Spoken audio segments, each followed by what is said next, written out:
নমস্কার বন্ধুরা, সবাই কেমন আছো? আশা করি ভালো আছো। আমিও ভালো আছি। দেবশ্রী ব্লগে সবাইকে স্বাগত। তো দেখো, আজকে একটা নিরামিষ পদ্ধতিতে ক্যাপসিকাম দিয়ে পনিরের তরকারি রেসিপি তোমাদের শেয়ার করব। তো সবাই সঙ্গে থেকো, সাথে থেকো। তো চলো, পনিরটা দেখো আমি ডুমো ডুমো করে কেটে নিয়েছি। তোমরা চাইলে একটু বড় সাইজেরও কাটতে পারো, আমি একটু ছোট কেটেছি। তো চলো রেসিপিটা শুরু করা যাক। তো রেসিপি শুরু করার আগে কি কি উপকরণ লাগছে সেটা তোমাদের সাথে শেয়ার করে দিই। এখানে কুচি করে আদা, কাঁচা লঙ্কা কেটে নিয়েছি। ক্যাপসিকাম আগেই কেটেছি, সেটা তোমাদেরকে দেখিয়েছি। এখানে টমেটো পেস্ট আছে আর অ্যারারুট নিয়েছি। তো দেখো, এখানে কড়া আমি বসিয়ে দিয়েছি। আর এখান থেকে অ্যারারুট আমি অল্প একটু সরিয়ে রেখে দেবো। প্রায় 1.5 চামচ 1 চামচের মতন আমি সরিয়ে রেখে দেবো। এটা আমার লাস্টে লাগবে। তো পেঁয়াজ রসুন ছাড়াই নিরামিষ পদ্ধতিতে পনিরের রেসিপিটা তোমাদের সামনে শেয়ার করব। তো পনিরের মধ্যে কিছু আমি উপকরণ অ্যাড করব, তো দেখতে থাকো।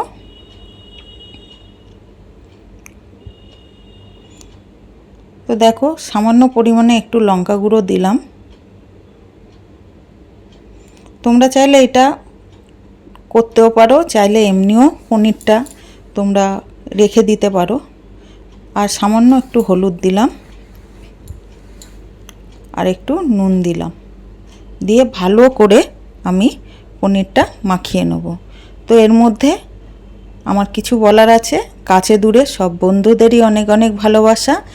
নতুন বন্ধু যারা আছো, চ্যানেলটাকে সাবস্ক্রাইব করোনি, প্লিজ চ্যানেলটাকে সাবস্ক্রাইব করে বেল আইকনটা অন করে নিও, যাতে নতুন নতুন ভিডিও দিলে তোমাদের কাছে ঝটপট পৌঁছে যায়। আর পুরনো বন্ধু যারা আছো, যারা আমার পাশে আছো, সবাইকে অনেক অনেক ভালোবাসা। এতটা এগিয়ে যেতে আমাকে সাহায্য করছো তোমরা।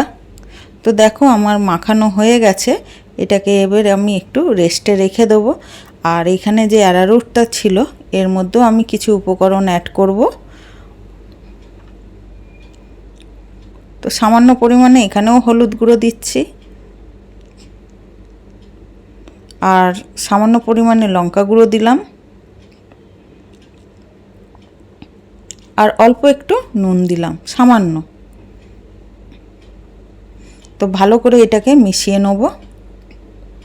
আর নতুন বন্ধু যারা আমার ভিডিওটা ওয়াচ করছো, তারা কোথা থেকে দেখছো অবশ্যই কমেন্ট করো। আর আমার চ্যানেলে আসার জন্য অনেক অনেক ভালোবাসা। যারা নতুন বন্ধু আছো, অবশ্যই বেল আইকনটা অন করে নিও। তোমাদের একটা লাইক, কমেন্ট, শেয়ার আমাদের ভিডিও আপলোড দিতে অনেক উৎসাহিত করে। তো দেখো, অল্প অল্প করে আমি জল দিলাম, দিয়ে আমি ওটাকে গুলে নিয়েছি। আর এখানে কড়া বসিয়ে দিয়েছি, কড়াতে সাদা তেল দিয়েছি। তোমরা চাইলে সরষের তেলও করতে পারো, আমি সাদা তেলটাই ব্যবহার করেছি। আর এখানে দেখো, আমি পুরো গুলে নিয়েছি, ব্যাটারটা তৈরি করে নিয়েছি। এরকমই ঘনত্ব রাখবে। তো দেখতে পাচ্ছ, এই ব্যাটারের মধ্যে আমি একটা একটা করে পনির চোবাবো, চুবিয়ে তেলের মধ্যে ছাড়বো। একদম হালকা লেয়ার দিয়ে আমি পনিরটা ভেজে নেব। বেশি মোটা লেয়ার আমি করিনি। তোমরা চাইলে ব্যাটারটা আরেকটু মোটা রাখতে পারো। তা আমি হালকাই লেয়ার দিয়ে আমি পনিরটা ভেজে নিচ্ছি, যাতে পনিরটা ভেঙেও না যায়, আবার মানে একটু দেখতে সৌন্দর্যও হয়। যার জন্য আমি পাতলা করে ব্যাটারটা তৈরি করেছি। তো এইভাবেই সবকটা পনির আমি ছেড়ে দেবো অল্প অল্প করে। আর এইভাবেই আমি ভেজে প্রত্যেকটা পনির তুলে নেব। তো দেখো, এই যে আমি এক সাইড হয়ে গেছে, হালকা হাতে আমি নাড়াচাড়া করছি যাতে ভেঙে না যায়। তার মধ্যেও দুটো একটা একটুখানি 19-20 হয়ে গেছে।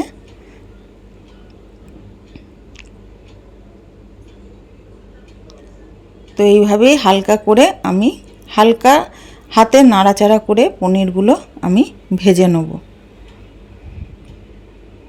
তো দেখো হয়ে গেছে, এটাকে আমি তুলে নেব। তুলে নিয়ে পরের যে পনির বাকিগুলো আছে ওই একইভাবে আমি ভেজে তুলে নেব।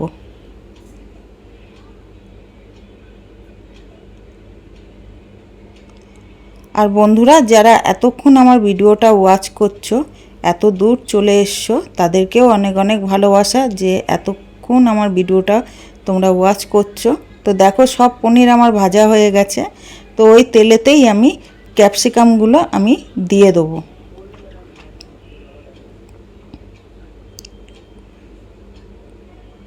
আর তেল আমি দিইনি, ওই তেলেতেই আমি ক্যাপসিকামগুলো দিয়ে দিলাম। তো পনিরের অনেকে পেঁয়াজ রসুন দিয়ে পনিরের চিলি পনির করে, আমি সস ছাড়া, পেঁয়াজ রসুন ছাড়া আমি ধরতে গেলে একটা চিলি পনিরই এটা করছি। একবার বাড়িতে বানিয়ে দেখো, অবশ্যই ভালো লাগবে। পেঁয়াজ রসুন ছাড়া কি চিলি পনির করা যায় না? সস ছাড়া কি করা যায় না? অবশ্যই করা যায়। যদি চেষ্টা থাকে অবশ্যই করা যায়। নতুন পদ্ধতিতে এইভাবেই করে দেখো, খুবই ভালো লাগবে। রুটি পরোটা সাথে জমে যাবে। না বানালে বুঝতে পারবে না যে কতটা রেসিপিটা সুন্দর হয়েছে। একবার অন্তত বানিয়ে দেখো। তো দেখো, আমি হালকা করে আমি পনিরটা ভেজে নিচ্ছি। আর এর মধ্যে যেটা আদা আর লঙ্কা কুচি দিয়ে করেছিলাম সেটাকে আমি দিয়ে দিলাম।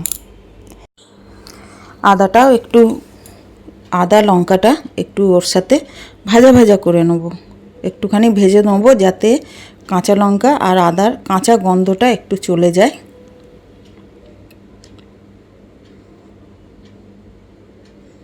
তো দেখো, ভালো করেই আমি নাড়াচাড়া করে নিচ্ছি।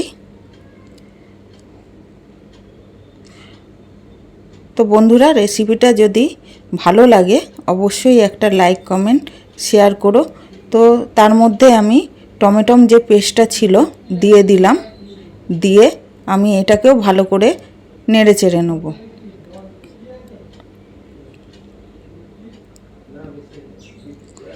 ভালো করে নেড়ে চেড়ে নেব। তো এমন কিছু উপকরণ লাগছে না এই রেসিপিটা করার জন্য, অল্প উপকরণেই সুস্বাদু একটা রেসিপি তৈরি হয়ে যায়। তো দেখো, অনেকটা কষানো হয়ে গেছে আমার।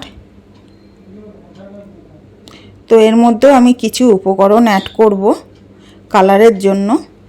একটু লঙ্কা গুঁড়ো দিলাম,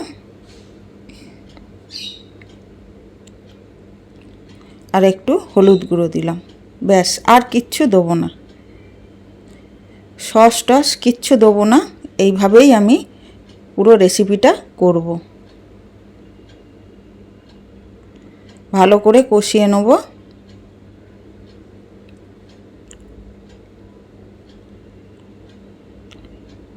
আর সামান্য একটু নুন দিয়ে দিলাম, কেন না আমি নুন আগেও দিয়েছিলাম, যখন ক্যাপসিকামটা ভাজা হচ্ছিল তখন আমি অল্প নুন দিয়ে ক্যাপসিকামটা ভেজেছিলাম। তোমরা অবশ্যই খেয়াল করেছো, যার জন্য আমি একটু নুন কম দিলাম। তো এবারে জলটা আমি দিয়ে দেবো, আমার পুরো কষানো হয়ে গেছে। জলটা পরিমাণ মতন জলটা দিয়ে দেবো। আর এর মধ্যেই নতুন বন্ধুরা একটা ছোট্ট সাবস্ক্রাইব করে নাও চ্যানেলটা, যদি পছন্দ হয় রেসিপিটা, যদি ভালো লাগে চ্যানেলটায় একটা ছোট্ট সাবস্ক্রাইব করে পাশে থেকো তোমরা। তো এবারে আমি ঢাকনা চাপা দিয়ে দেবো। তো ফিরে আসছি 10-15 মিনিট পর। তো 10 মিনিট মতন ফিরে আসলাম, এসে ঢাকনাটা খুলে আমি দেখব যে তরকারিটার ঝোলটা ফুটে গেছে। দেখতে পাচ্ছ, মনে হচ্ছে যে পাতলা, কিন্তু পাতলা না, এটা গাঢ় হয়ে যাবে। তো এর মধ্যে যে ভাজা পনিরগুলো আছে, যে পনিরগুলো ভেজেছি সেগুলোও দেবো। আর সামান্য পরিমাণে একটু চিনি আমি অ্যাড করলাম, মিষ্টি, যাতে স্বাদটা ব্যালেন্স থাকে। নিরামিষ রেসিপিতে একটু মিষ্টি দিলে ভালো হয়। তো এবারে আমি পনিরগুলো দিয়ে দিলাম।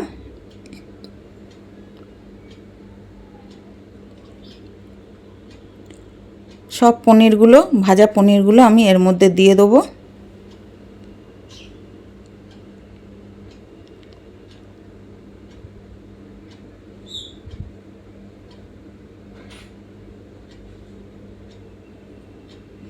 আবারও নেড়ে চেড়ে দেবো আমি।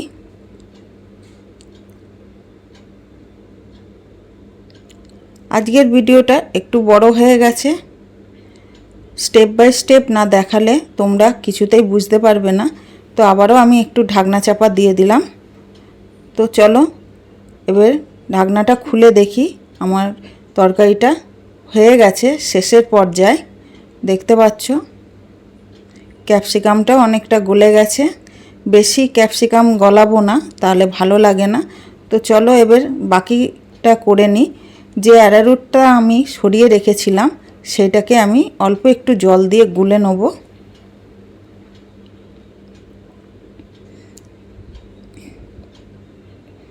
গুলে আমি চারধারে দিয়ে দেবো। চারধারে দিয়ে আমি সঙ্গে সঙ্গে নেড়ে চেড়ে দেবো, যেন দলা পাকিয়ে না যায় নিচে। তো দেখো দিতে না দিতেই ঝোলটা গাঢ় হয়ে গেছে, দেখতে পাচ্ছ।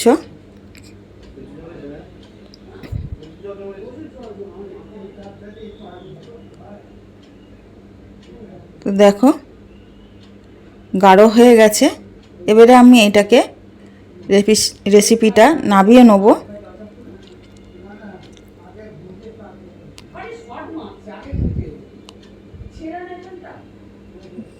তো দেখো ফিরে এলাম, একটা পাত্রতে আমি ঢেলে নিলাম।